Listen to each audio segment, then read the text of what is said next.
today's mindful moment. You know, we often think racist ideas just spring from ignorance, right? Or maybe hate. Mm-hmm. But what if that's not the whole story? Consider things like arguing slavery was a positive good back in 1837. Right. Calhoun. Or separate but equal later on. Or even, the whole post-racial idea after 2008. Yeah, those arguments always seemed to pop up just when they were needed, didn't they? To justify policies. Exactly.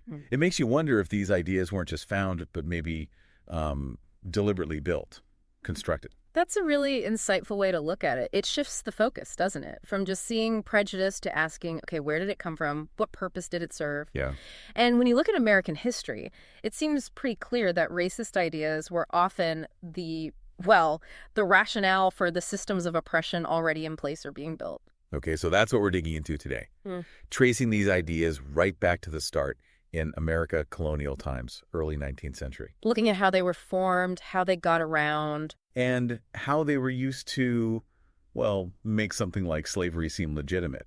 The goal is really to get the mechanics behind how racist thought was made and kept alive back then. And to do that, we actually need to peek even further back, before the colonies to the ancient world. Okay. Now, you definitely see prejudice there, ethnic, religious, sure, but the idea of race as we understand it, like a fixed biological thing, that wasn't really there.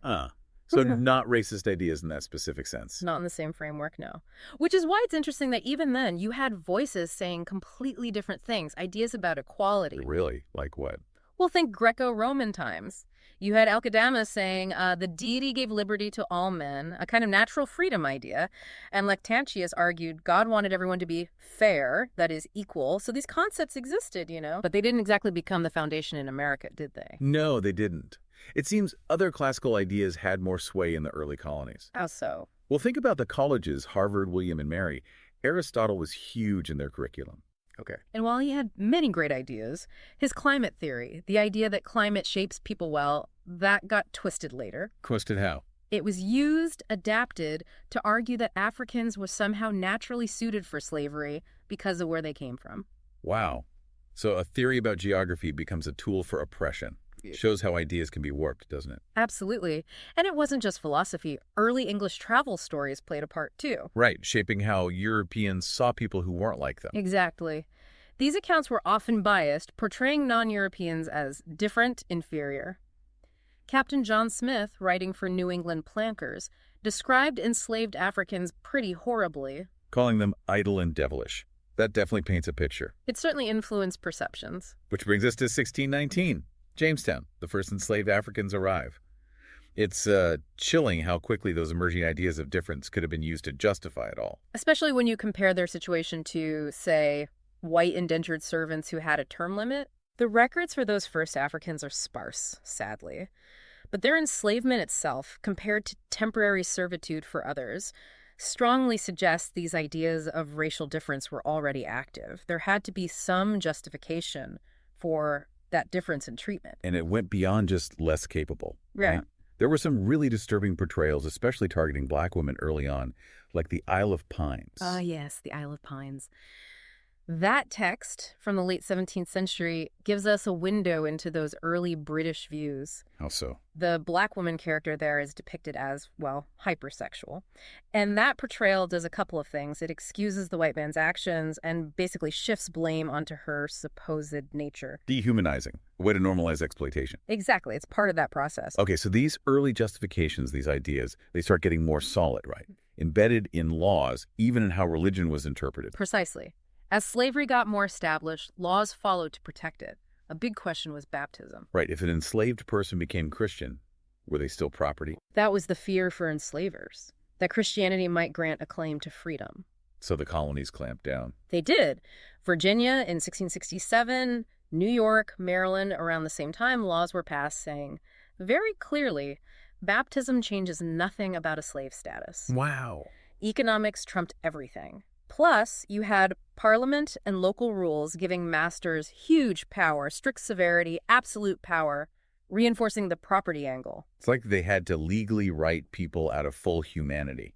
And religion itself sometimes used to justify it. We do see some of that. Even groups who seemed concerned, like early Quakers, often had this assimilationist view, Meaning, meaning their idea was often about saving or reclaiming Africans from their own cultures, which implies European ways were superior. It wasn't about inherent equality and more about conforming. I see. So even well-intentioned efforts could carry that bias. And then Bacon's Rebellion in 1676. That must have scared the elite. Oh, absolutely. Enslaved black people and poor white people fighting together, that was a direct threat to the power structure. A potential alliance across racial lines. Exactly. Though it was put down, it likely pushed the elite to harden those racial divisions even more as a control strategy. Then we hit the Enlightenment, Age of Reason. Mhm. But paradoxically, new racial ideas emerged then, too. It's complex, isn't it? The Enlightenment championed reason, yes, but it also saw new attempts to categorize humans. Francois Bernier's New Division of the Earth in 1684, for instance. Part of the scientific drive, but it fed into creating hierarchies. And meanwhile, the number of enslaved people is growing, fear of revolts is rising, Yeah. leading to tougher laws, like that 1705 Virginia Code. That 1705 code was a big one, really cemented racial inequality into law. What did it do specifically? A lot. Banned interracial marriage, taxed imported captives like goods, actually rated Indians and Negroes alongside livestock for tax purposes. Like livestock. Yep. It forced non-slaveholding whites onto slave patrols, barred black people from holding office, legally tied whiteness to Christianity, So it wasn't just about controlling black people, it was about defining white too. and creating benefits for being white. The code allowed seizing black-owned property to give to poor whites, gave land to freed white servants. It actively built white prosperity on black subjugation, then framed that prosperity as proof of white superiority. A self-fulfilling prophecy built into law. Yeah. And this wasn't just a Southern thing. Not at all. New York had similar laws. Stripping free black people of property rights, then calling them idle, a public charge. Same pattern. All while England's becoming the world's biggest slave trader after 1713. It's a massive, interconnected system. Absolutely. England wins the asiento, the right to supply slaves to Spanish colonies. And even places like New England are tied in making rum to trade for people in the Caribbean. It's all connected. We should probably mention our sponsor, Mindful Moments, and our podcasts. It's an AI audiobook analysis channel on YouTube. If you're interested in digging into the language of historical texts, like some we're touching on, it offers some, well, unique perspectives.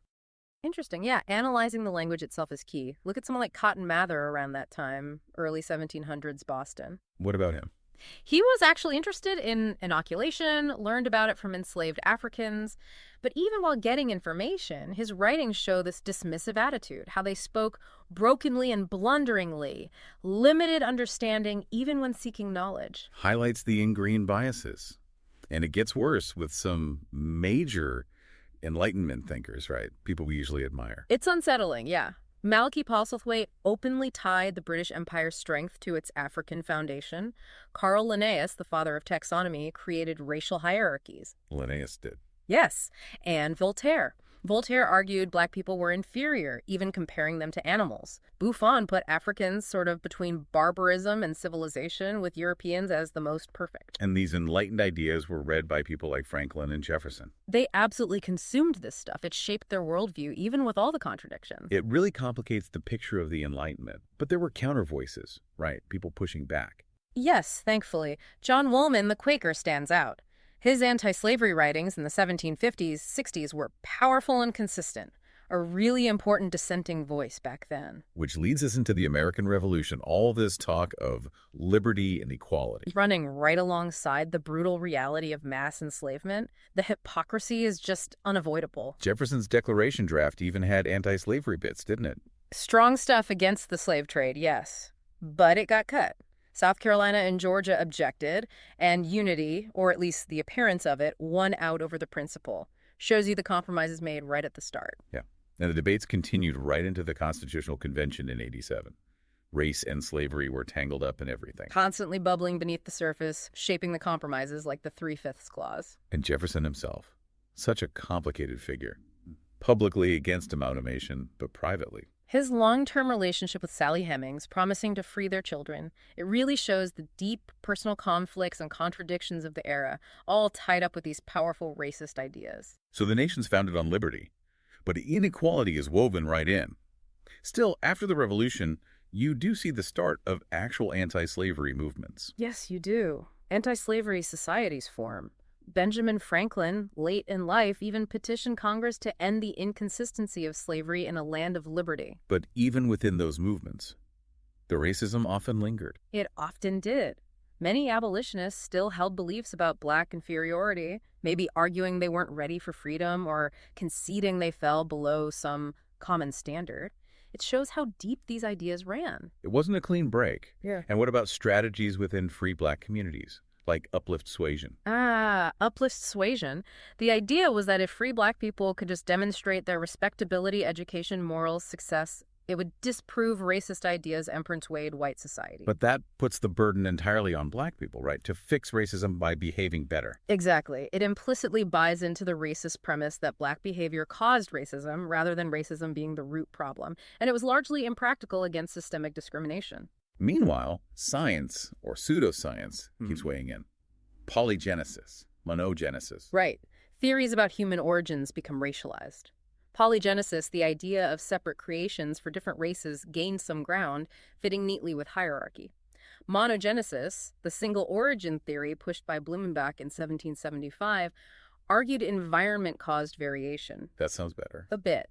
But even Blumenbach set up Europeans as the original ideal, with others as degenerations. So hierarchy still crept in, even within monogenesis. So pulling it all together, by the early 1800s, these racist ideas in America weren't just random prejudices. They had a history, a function. A clear history of being produced, refined, and spread specifically to justify and maintain racist policies.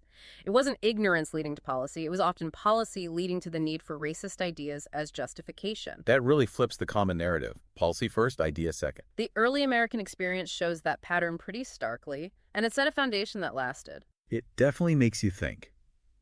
How might that pattern still be playing out?